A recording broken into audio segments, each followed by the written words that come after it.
Hola, en esta entrega vamos a hacer una revisión general de el funcionamiento del planificador de procesos de Linux, que es una de las partes finales de del capítulo o del tema de planificación de procesos que hemos estado revisando en las últimas entregas. El planificador de Linux que se utiliza actualmente se conoce como CFS, que es de Completely Fair Scheduler.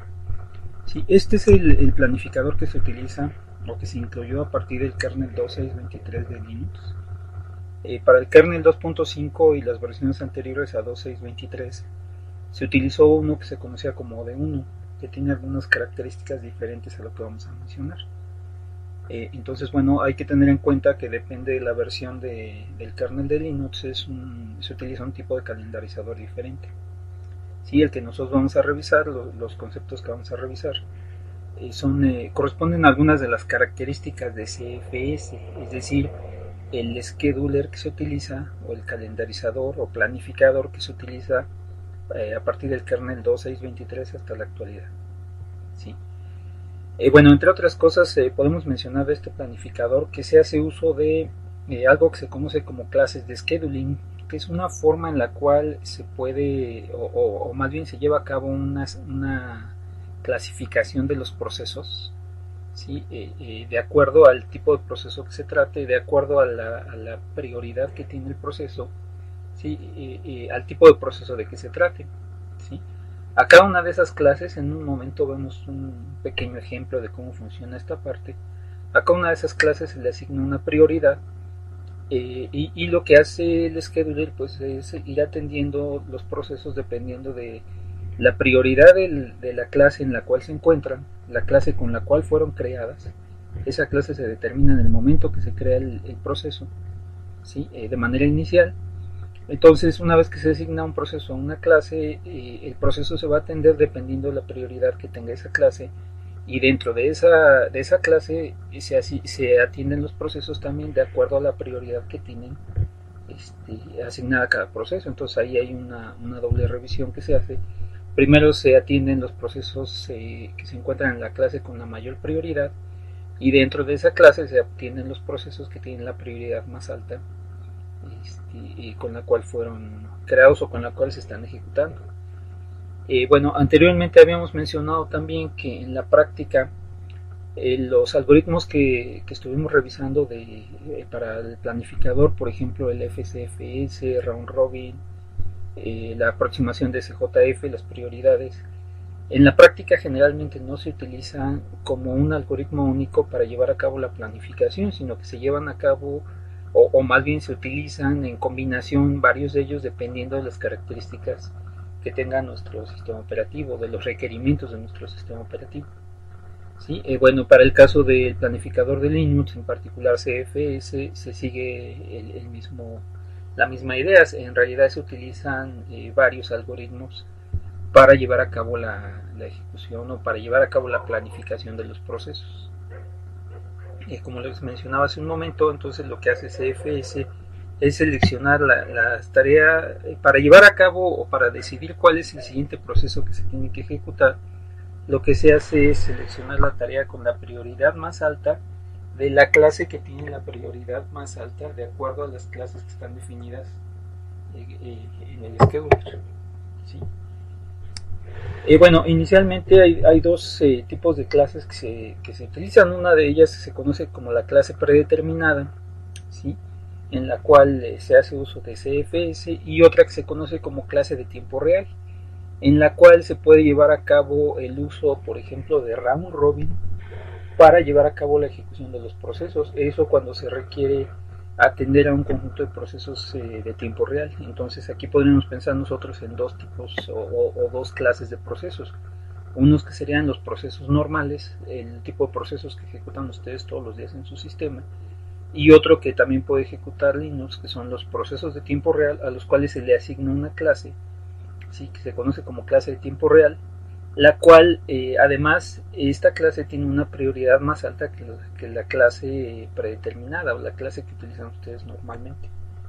Entonces los procesos se pueden dividir en estas dos clases, y dentro de cada una de las clases se puede llevar a cabo la ejecución de un algoritmo diferente. Por ejemplo, aquí se lleva a cabo la ejecución de CFS, que es precisamente el scheduler que estamos mencionando, y para atender los procesos de tiempo real se utiliza un algoritmo diferente. Por ejemplo, se puede utilizar round robin.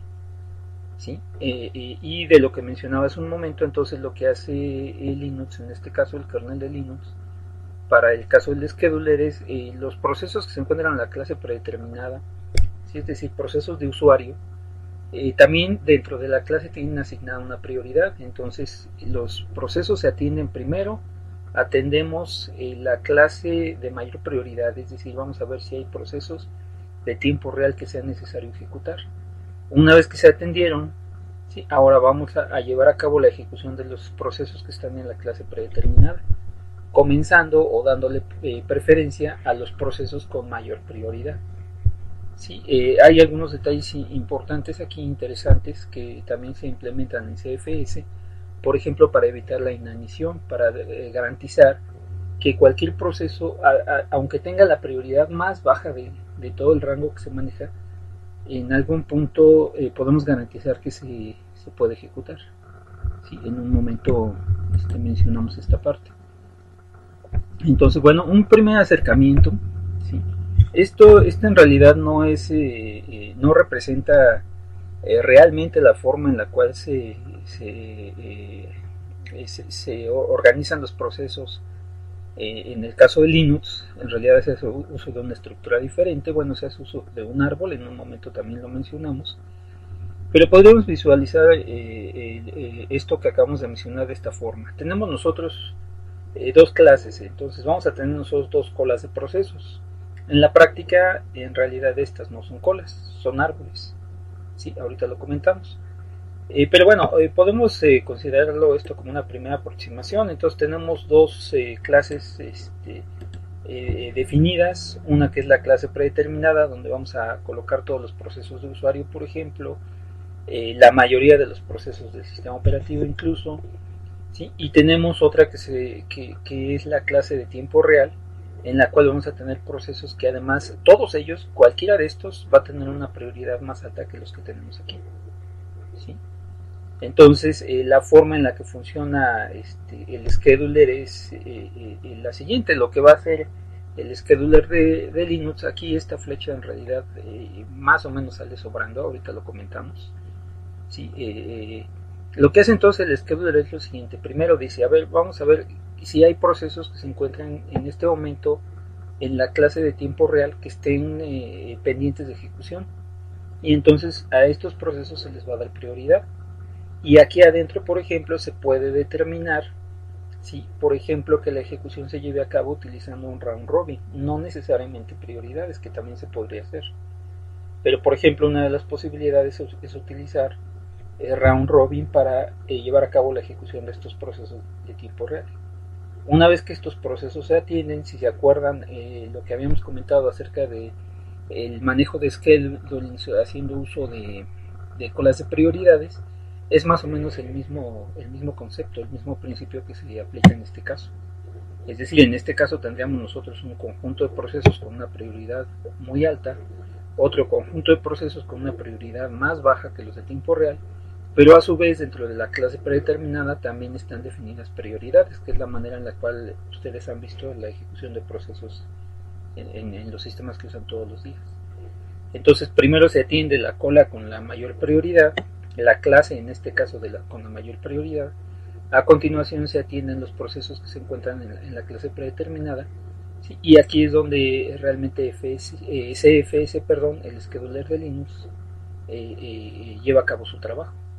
Entre otras cosas, por ejemplo, pues aquí se consideran prioridades y los procesos con la mayor prioridad, que está representada generalmente por los valores más pequeños, suponiendo por ejemplo que esta es su prioridad, este sería el primer proceso que se ejecutaría. A continuación los siguientes procesos con la siguiente prioridad, y así continuamos, ¿sí?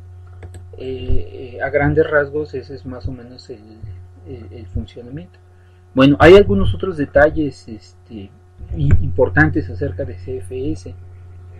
Entre otras cosas, para garantizar que un proceso se ejecute no importando su prioridad, lo que hace CFS es funciona de manera muy parecida a la manera en la que habíamos nosotros descrito el funcionamiento de round robin. Si recuerdan, en el caso de ese algoritmo lo que hacíamos era definir un quantum, que era una especie de ranura de tiempo, una especie de intervalo de tiempo. Definíamos un quantum, ¿sí?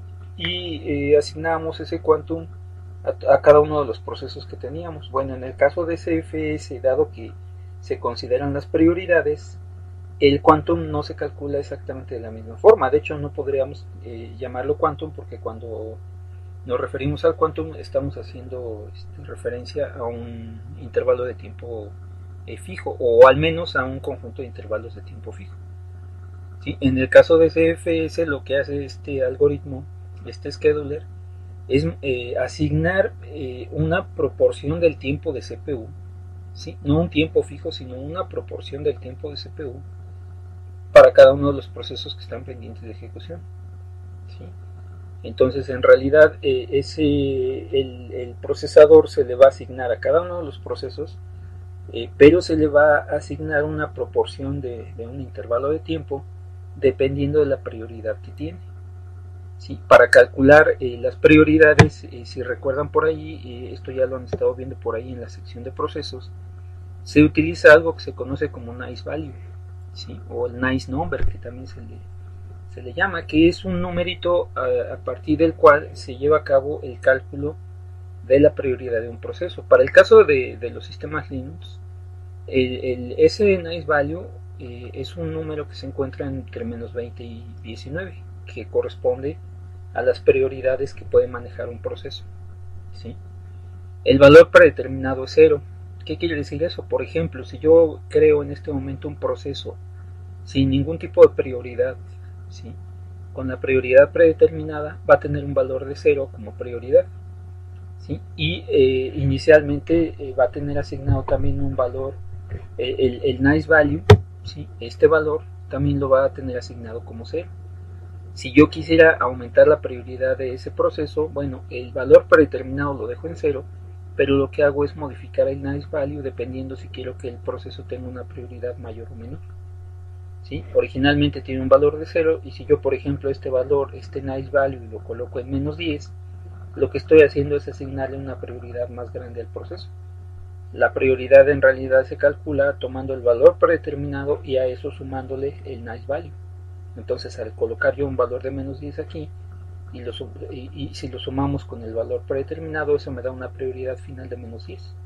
Y eso es lo que determina la prioridad real del proceso, hasta cierto punto. Porque, bueno, hay algunos otros detalles que hay que considerar, como por ejemplo cuál es la clase a la cual pertenece, que también eso es algo que influye en la prioridad real que se aplica al proceso. Si el proceso tiene una prioridad, está colocado en la clase predeterminada, las que mencionamos hace un momento, no importa que tenga una prioridad muy alta dentro de esa clase, si hay procesos en tiempo real que están pendientes de ejecución, esos procesos van a tener preferencia, ¿sí? Bueno, como comentaba hace un momento, en este intervalo de valores que se utilizan para determinar la prioridad, ¿sí? Los valores más bajos corresponden a las prioridades más altas. Por ejemplo, para este intervalo, el valor de menos 20 correspondería a la prioridad máxima que se le puede asignar a un proceso, ¿sí? Un proceso común y corriente, y este valor de 19 correspondería a la prioridad más baja que se le puede dar a un proceso, ¿sí? Bueno, para calcular los intervalos de tiempo, como comentábamos aquí, se le asigna una proporción del tiempo de CPU a un proceso, y para calcular esa prioridad, o esa proporción mejor dicho, no se utilizan valores discretos, en realidad se utilizan valores de punto flotante, ¿sí? Esos valores de punto flotante, pues obviamente hay que aproximarlos, porque pues no podemos necesariamente asignar un intervalo de tiempo basado en un número de punto flotante, ¿sí? Bueno, para llevar a cabo entonces la asignación o la ejecución de los procesos, lo que hace CFS en el caso de Linux es determinar algo que se conoce como latencia, ¿sí? Para llevar a cabo la ejecución de los procesos. En inglés pueden encontrar ese término de esta forma, como target latency, ¿sí? O la latencia objetivo, por ejemplo, podríamos llamarlo. Nosotros lo vamos a llamar latencia, que es la manera en la que lo manejan la mayoría de los textos. La latencia no es otra cosa más que un intervalo de tiempo que se establece, ¿sí?, en el cual lo que vamos nosotros a solicitar al scheduler es que en ese intervalo de tiempo nos garantice que se lleva a cabo la ejecución de todos los procesos que estén pendientes de ejecutarse, ¿sí? No es otra cosa más que un intervalo de tiempo, ¿sí? Aquí hay que considerar algunos detalles importantes. Por ejemplo, yo podría establecer un intervalo de tiempo de 50 milisegundos, por ejemplo, ¿sí? Hay que tener en cuenta, si recuerdan, por ahí habíamos revisado las diferentes latencias que se tienen cuando se lleva a cabo la ejecución de procesos. Entre otras, por ejemplo, había que considerar la latencia del despachador. Si yo defino, por ejemplo, una latencia muy pequeña, ¿sí?, vamos a suponer que tenemos dos procesos. Yo defino una latencia de 10 milisegundos, ¿sí? Bueno, en principio ese intervalo de tiempo de 10 milisegundos tendría yo que repartirlo entre los dos procesos. Suponiendo que los dos procesos tienen la misma prioridad, pues a cada uno de los procesos le debería corresponder un intervalo de 5 milisegundos. Pero ¿qué pasa, por ejemplo, si ese intervalo de 10 milisegundos incluye el tiempo del despachador?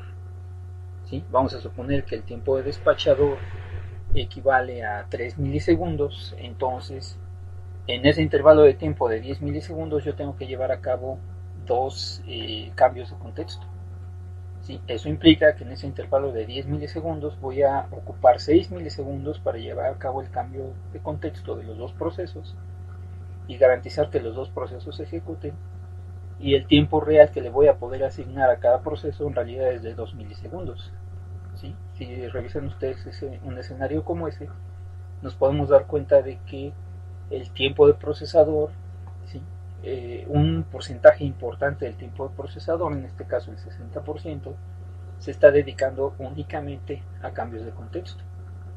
Entonces, bueno, para evitar ese tipo de cosas, entre otros detalles que se pueden presentar, para determinar esa latencia se establece además un periodo mínimo en el cual se puede determinar la latencia. Es decir, podemos nosotros establecer, por ejemplo, que si el cambio de contexto me toma 3 segundos, entonces, por ejemplo, la latencia no puede ser menor a 30 milisegundos, por ejemplo, ¿sí? Suponiendo que si llevo a cabo un cambio de contexto solamente, pues en el peor de los casos voy a perder el 10% del tiempo de procesador solamente en cambios de contexto, por ejemplo. Sí, esos valores se tienen que ir ponderando, se tienen que ir calculando sobre la marcha, ¿sí? Y se tienen que ir ajustando, pero siempre se establece valores mínimos, ¿sí? Por debajo de esos valores no debería establecerse una latencia más baja, ¿sí?, considerando el rendimiento de nuestro sistema. Si definimos una latencia más pequeña que el intervalo mínimo que me conviene, el sistema puede comenzar a tener problemas de rendimiento. Esos intervalos mínimos, por ejemplo, uno de ellos se conoce como la granularidad mínima, que quiere decir cuál es el intervalo de ejecución más pequeño que yo podría definir para un proceso. Entre otras cosas, pues ahí entra en juego el tiempo o la latencia del calendarizador, por ejemplo, ¿sí? De acuerdo a lo que hemos comentado por aquí, que a cada uno de los procesos se le asigna una proporción del tiempo de CPU, esa proporción precisamente se calcula con base en la latencia elegida, ¿sí? Si quisiéramos ver un ejemplo muy simple, un ejemplo muy sencillo, ¿sí?, podríamos revisar este esquema. ¿Sí? Vamos a suponer que tenemos únicamente dos procesos. Esta es una línea de tiempo, ¿sí?, y yo tengo establecido en este momento una latencia de 20 milisegundos. ¿Sí? ¿Eso qué quiere decir? Bueno, pues que en ese intervalo de 20 milisegundos tengo que garantizar, ¿sí?, que el scheduler permite la ejecución de estos dos procesos, que son los que se encuentran listos para ejecutarse, ¿sí? Entonces lo que tenemos que hacer nosotros es repartir ese espacio de 20 milisegundos entre los dos procesos, tomando en cuenta la prioridad de los procesos, ¿sí? Bueno, un cálculo muy burdo, un cálculo inicial que podríamos hacer, muy rudimentario, ¿sí?, sería el siguiente. Vamos a suponer que tenemos entonces estas dos tareas, la tarea 4 y la tarea 8, que corresponden a los dos procesos que estamos considerando en esta cola de procesos. ¿Sí? El proceso 4 tiene una prioridad inicial de 0, el proceso 8 o la tarea 8 tiene una prioridad de 0 y el nice value para los dos es de 0, es decir, su prioridad real, ¿sí?, en este ejemplo sencillo es de 0. ¿Sí? Entonces, como ambos procesos tienen exactamente la misma prioridad, entonces yo lo que voy a hacer es esa latencia, ¿sí?, o ese intervalo de tiempo que determina la latencia, lo que voy a hacer es dividirlo en dos partes iguales, de tal forma que, pues en principio, a cada uno de los procesos le voy a asignar 10 milisegundos de acuerdo a la latencia que me están indicando aquí. ¿Sí? Entonces ese intervalo de tiempo, pues en principio lo divido en dos partes iguales de 10 milisegundos. Aquí hay que tener en cuenta que no estoy considerando el tiempo o la latencia del despachador. ¿Sí? Ese es un tiempo que habría que descontar de esa latencia de 20 milisegundos. Pero en principio, si no consideramos esa latencia, pues a cada uno de los procesos le correspondería un intervalo de tiempo de 10 milisegundos.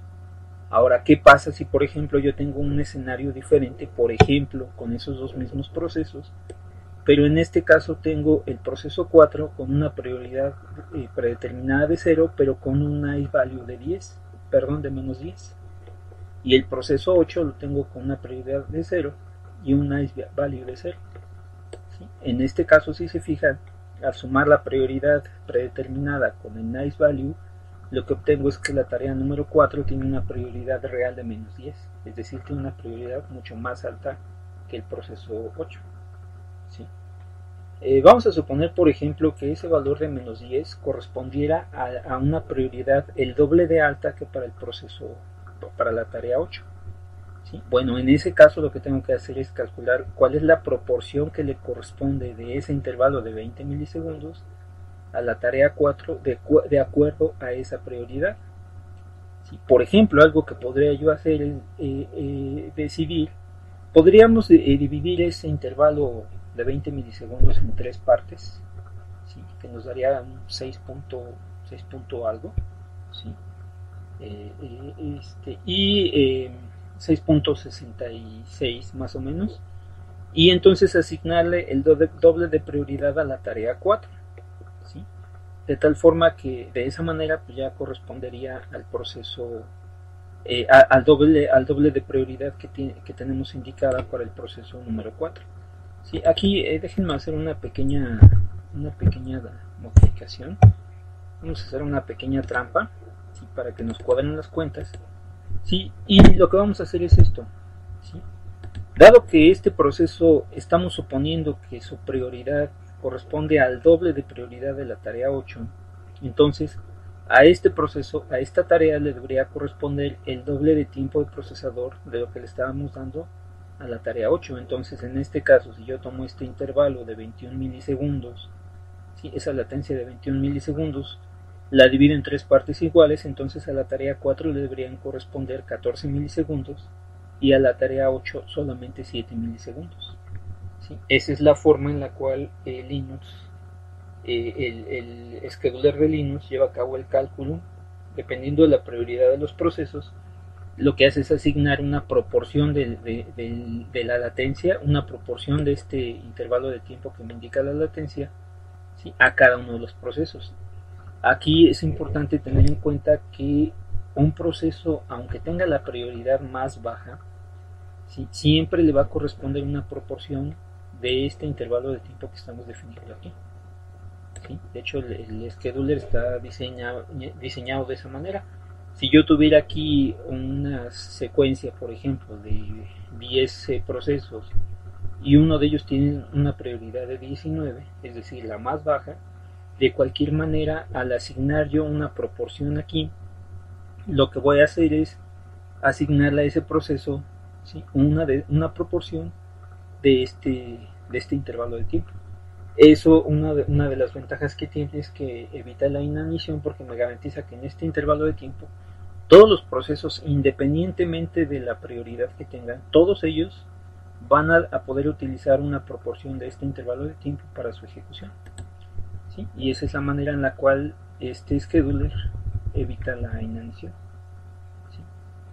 Bueno, ahora para algunos otros detalles importantes. Para determinar esa latencia se establece siempre un valor predeterminado y un valor mínimo. Aquí hay que tener en cuenta que esa latencia se puede ir modificando de acuerdo a la cantidad de procesos que yo tengo en este momento listos para ejecución. ¿Sí? Por ejemplo, si solamente tengo un proceso, ¿sí? Esa latencia lo que puedo hacer es irla reduciendo. ¿Sí? En caso de que hubiera únicamente un proceso, pues todo el tiempo de procesador se lo tendría que asignar a ese único proceso. ¿Sí? Y en ese caso, pues no me sirve de mucho tener una latencia muy grande. Lo que puedo hacer es irla reduciendo hasta alcanzar un valor mínimo que se establece para, esta, para esta latencia. ¿Sí? Y además también hay que tener en cuenta que una vez que comienzan, dado que se asigna una proporción del intervalo que me indica la latencia, si comienza a aumentar la cantidad de procesos, esa proporción se puede volver cada vez más pequeña. ¿Sí? Y hay que tener en cuenta la granularidad mínima que mencionábamos hace un momento, ¿sí? Que también influye en la cantidad de tiempo mínimo, ¿sí? que puedo asignarle a un proceso. Si la cantidad de procesos comienza a crecer demasiado, puede ser que esa proporción, ¿sí? me comience a dar valores cada vez más pequeños. Entonces algo que hace este scheduler es permitir que conforme se va incrementando la cantidad de procesos, la latencia se pueda también ir incrementando de tal forma que todos los procesos puedan recibir una proporción del tiempo de ejecución más acorde a los valores mínimos que tiene establecidos el sistema operativo. ¿Sí? Otro variable que se considera, ¿sí? que también es un elemento importante, es esta variable que se llama vRuntime, ¿sí? que lo que hace es permitirme o se utiliza para ir registrando el tiempo virtual de ejecución de cada tarea, es decir, cuánto tiempo el procesador ha consumido cada uno de los procesos que tengo en ejecución. ¿Sí? Ese tiempo generalmente se mide en nanosegundos, ¿sí? y es un valor que se va a tomar en cuenta, ¿sí? para determinar también cuál es el tiempo de procesador que le vamos a dar a un proceso. ¿Sí?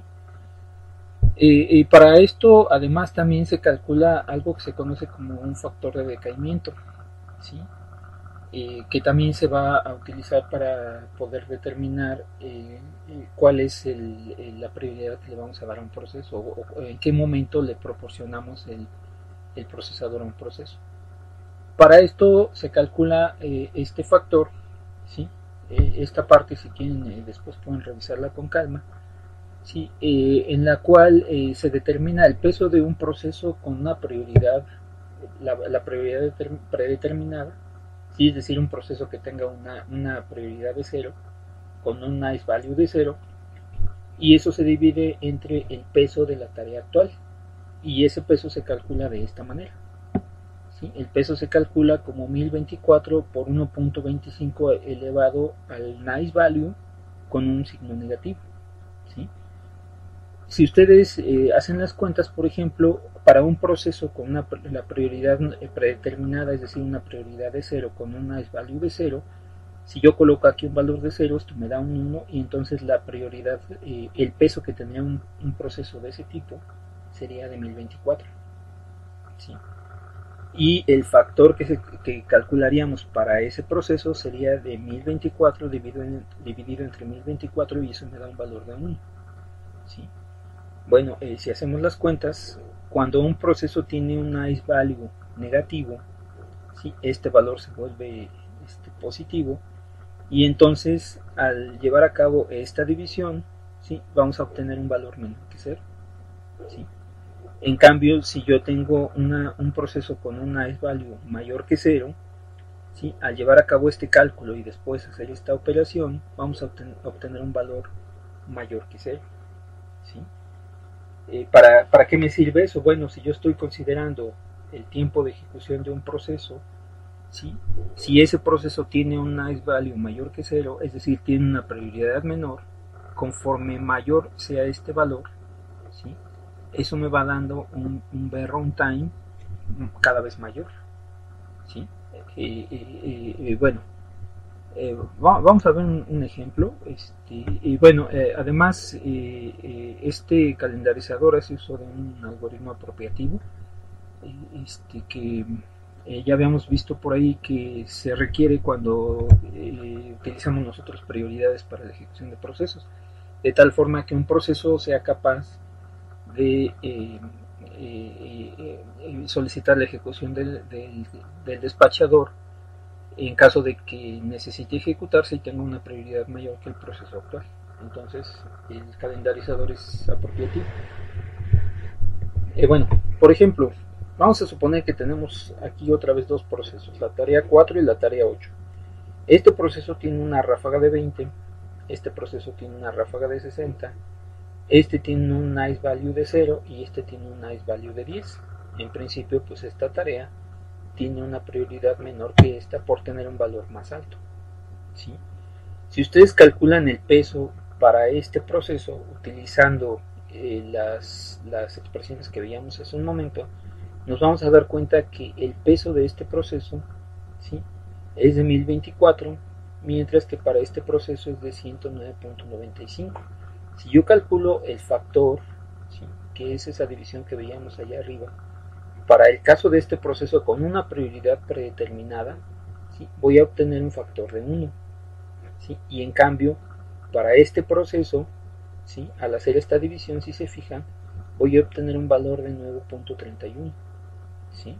Entonces, cuando este nice value tiene un valor alto, ¿sí?, un valor positivo, ¿sí?, obtenemos al final un factor mayor que 1. ¿Sí? Si este proceso tiene el nice value de 0, que es el predeterminado, obtenemos un factor de 1. Y si este valor fuera negativo, al hacer esta cuenta voy a obtener aquí un valor menor que 1. ¿Sí?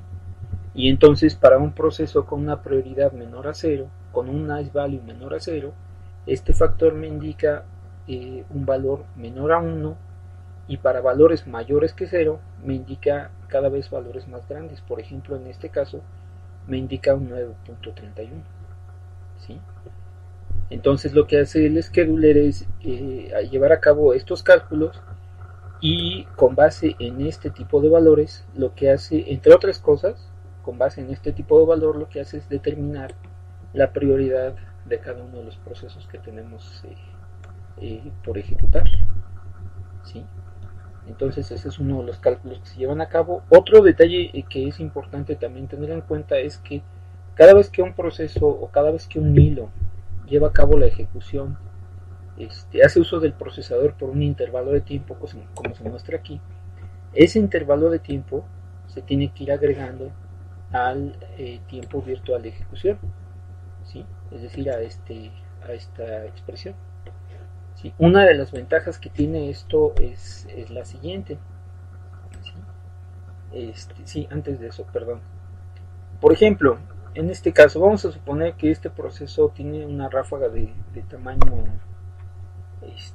60 y este proceso tiene una ráfaga de tamaño 20. Vamos a suponer que los dos tienen el mismo nice value, entonces aquí voy a hacer un cambio muy rápido. ¿Sí? Este no lo voy a considerar ahorita, y este valor, como vimos acá, al tener el mismo nice value, pues este valor va a tener voy a obtener como resultado un 1 aquí. ¿Sí? Ahorita ignoren esta parte, por favor. ¿Sí? Entonces tenemos dos procesos, este con una ráfaga pequeña, este con una ráfaga más grande.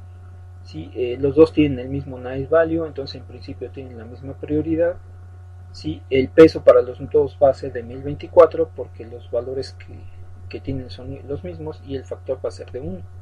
En principio pues los procesos son iguales. ¿Sí? Aquí el detalle importante es el siguiente. Déjenme reducir un poco esta ráfaga. Vamos a suponer que este tiene una ráfaga de 10. Entonces los dos tienen la misma prioridad. Vamos a suponer que este proceso se ejecuta primero y en 10 milisegundos, ¿sí?, se lleva a cabo un cambio de contexto porque este proceso posiblemente esté llevando a cabo una operación de entrada y salida, mientras este proceso se continúa ejecutando. ¿Sí? Bueno, cuando este proceso regresa a la cola de procesos del estado ready, como tiene la misma prioridad que pues en principio no podría solicitar un cambio de contexto. Este proceso no puede provocar que este proceso de aquí sea despachado, porque tienen exactamente la misma prioridad. ¿Sí? Pero bueno, aquí lo que hace Linux, ¿sí? Lo que hace el scheduler es, a pesar de que tengan los mismos valores, también se considera el vRuntime para determinar si este proceso realmente tiene la misma prioridad que este. ¿Sí? Al considerar estos valores, lo que va a hacer el scheduler es determinar que este proceso ha llevado a cabo la ejecución de sus tareas, ¿sí? O la ejecución de sus instrucciones una cantidad de tiempo menor que este, porque mientras este proceso estaba en espera, este continuó ejecutándose y entonces este valor se fue incrementando para esta tarea. Bueno, si los dos tienen las mismas características, pero este se ha ejecutado durante mayor tiempo, ¿sí? Lo que hace el scheduler es considerar que este proceso tiene una prioridad menor que esta. ¿Sí? Aunque el NAS value sea el mismo, este proceso ha utilizado una proporción de procesador más alta que este. Entonces, en ese caso, lo que haría sería permitir el cambio de contexto de tal forma que este proceso pueda retomar su ejecución y este proceso de aquí, que ya utilizó más tiempo del procesador, quede en espera. ¿Sí? Que ese es otro de los detalles que se toman en cuenta. Y bueno, de acuerdo a lo que comentábamos por allá arriba, ¿sí? Anteriormente, CFS en realidad hace uso de un árbol rojo-negro para ordenar los procesos de acuerdo al vRuntime que tienen, ¿sí? Para determinar cuál es el siguiente proceso que se va a ejecutar.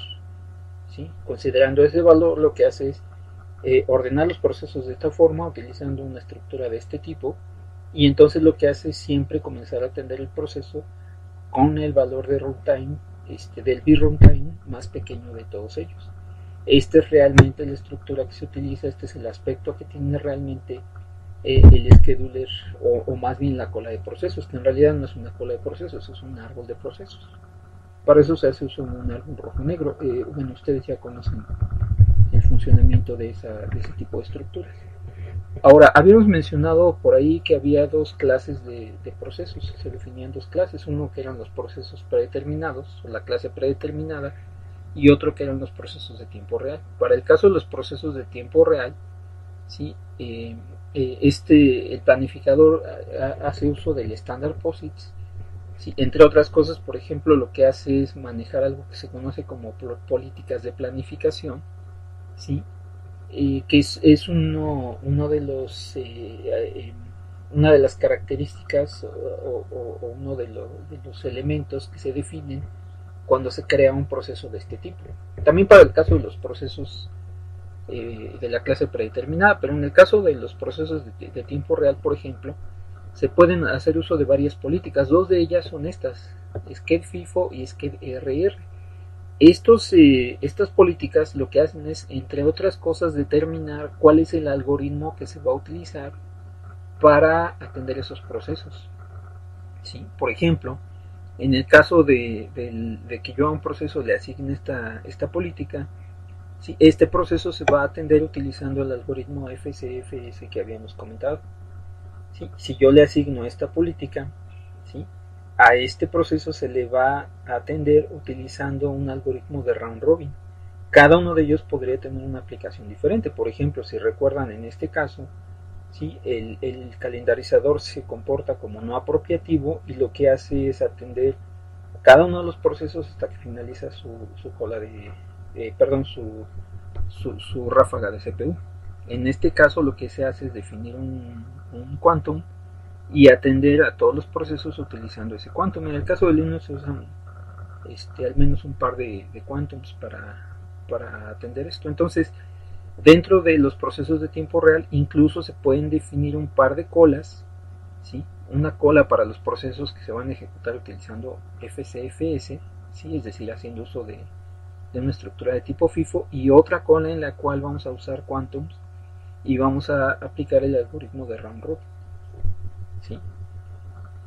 Bueno, para mayor información sobre esto pueden revisar la página de manual del scheduler en la sección 7 del manual de Linux con esta instrucción. Hay algunos detalles por ahí que pueden ser interesantes. Bueno, cuando consideramos nosotros la planificación de procesos en tiempo real, se maneja un rango de prioridades que está definido de esta manera. Las prioridades van a ir de 0 a 99 para procesos o para tareas de tiempo real y de 100 a 139 para las prioridades que se asignan a las tareas con prioridad normal, ¿sí? Las tareas del scheduler predeterminado, ¿sí? O de la clase predeterminada. Bueno, hay una relación directa con los valores de las prioridades que mencionamos hace un momento, que iban de menos 20 a 19. En realidad lo que hace ese scheduler entonces es utilizar ese rango de prioridades de tal forma que este intervalo corresponde a los procesos de tiempo real, ¿sí? Recuerden que entre más pequeño sea ese valor o más bajo sea ese valor, corresponde a una prioridad más alta, ¿sí?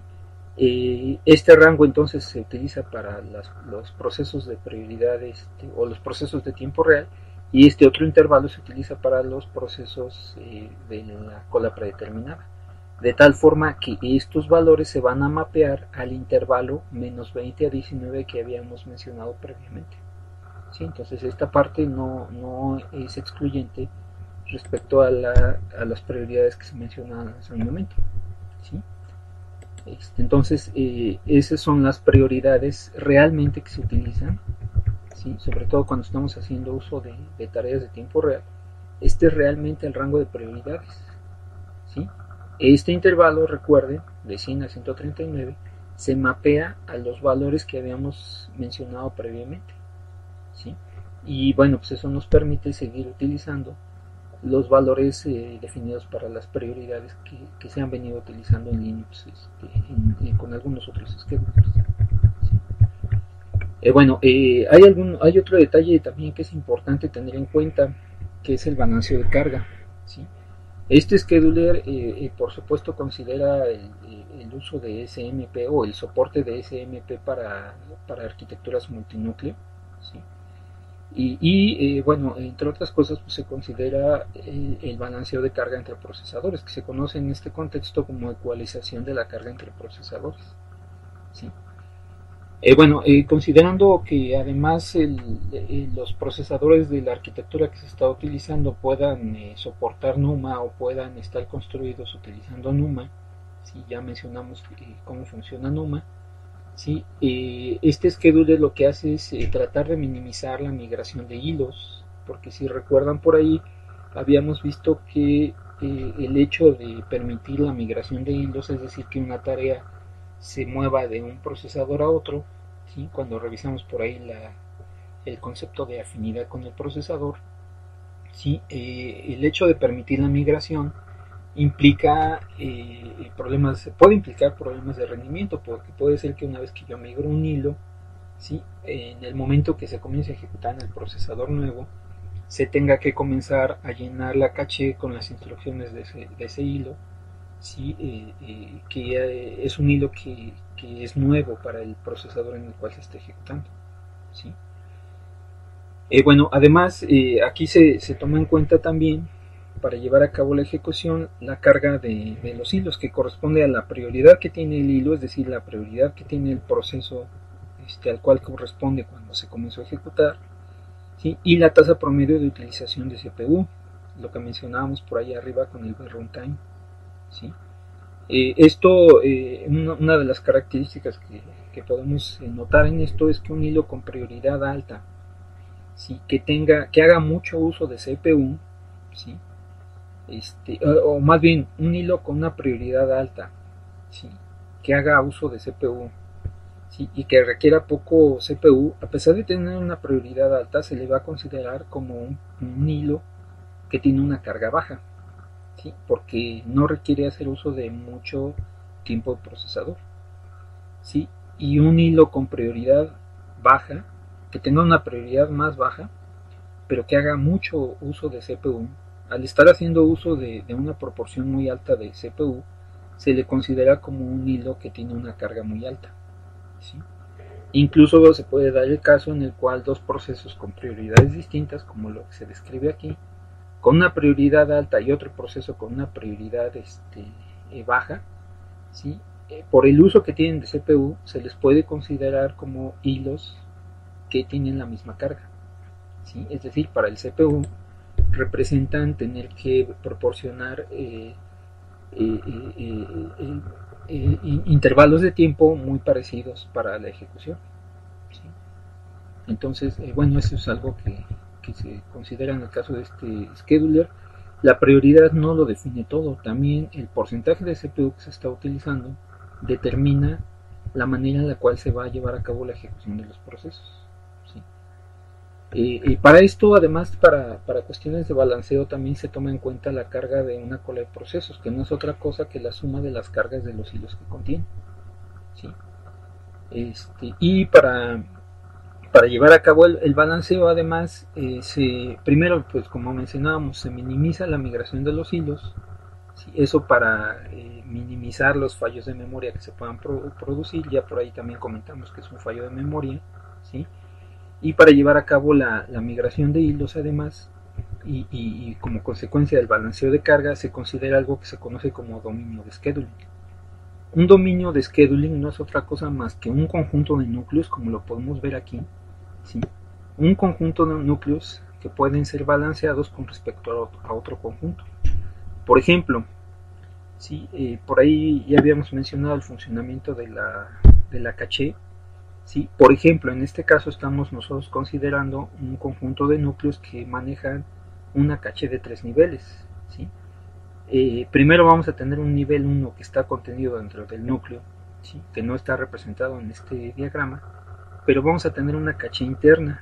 Después vamos a tener otra caché que está compartida entre estos dos núcleos, que sería una caché de nivel 2. Esto funciona de la siguiente manera. Cuando este núcleo está llevando a cabo la ejecución de algo, primero busca las instrucciones que requiere en la caché de nivel 1, es decir, su caché interno. Después busca, si no encuentra ahí las instrucciones, entonces recurre a la caché de nivel 2 que está compartiendo con otro de los núcleos, ¿sí? Si la información no se encuentra en ese lugar, entonces recurre a una caché de nivel 3, ¿sí? Que puede estar siendo compartida entre este conjunto de núcleos y este conjunto de núcleos, ¿sí? Entonces se puede manejar aquí una caché en varios niveles. Si las instrucciones no están aquí, entonces habría que recurrir a la memoria principal. Si las instrucciones no están en la memoria principal, entonces habría que recurrir al disco para poder recuperar la información que necesitamos. Y ese es el procedimiento que se sigue. Entonces, cuando hablamos nosotros de dominios de scheduling, estamos hablando nosotros de un conjunto de procesadores con ciertos recursos compartidos, ¿sí? Que pueden atender una serie de procesos. Lo pueden ver de esta forma: estos núcleos pueden atender un conjunto de procesos, ¿sí? Compartiendo ciertos recursos, por ejemplo esta caché, sin que se vea muy afectado el rendimiento por estar llevando a cabo la migración de hilos entre uno y el otro, ¿sí? Y por otro lado tenemos en este mismo procesador otro conjunto de procesos que también pueden llevar a cabo la ejecución de sus propios hilos, ¿sí? Y entonces el dominio de scheduling, pues son este conjunto de procesos con sus propios recursos, y el balanceo de procesos o el balanceo de hilos se lleva a cabo entre dominios de nuestra arquitectura. ¿Sí? Es decir, lo que vamos a hacer es considerar la carga que tienen estos procesadores, ¿sí? La carga de las colas de procesos que están atendiendo, y esa carga se tiene que balancear con respecto a los procesos que está atendiendo el otro dominio, ¿sí? Entonces, en el caso de los sistemas Linux, el balanceo de carga se lleva entre dominios,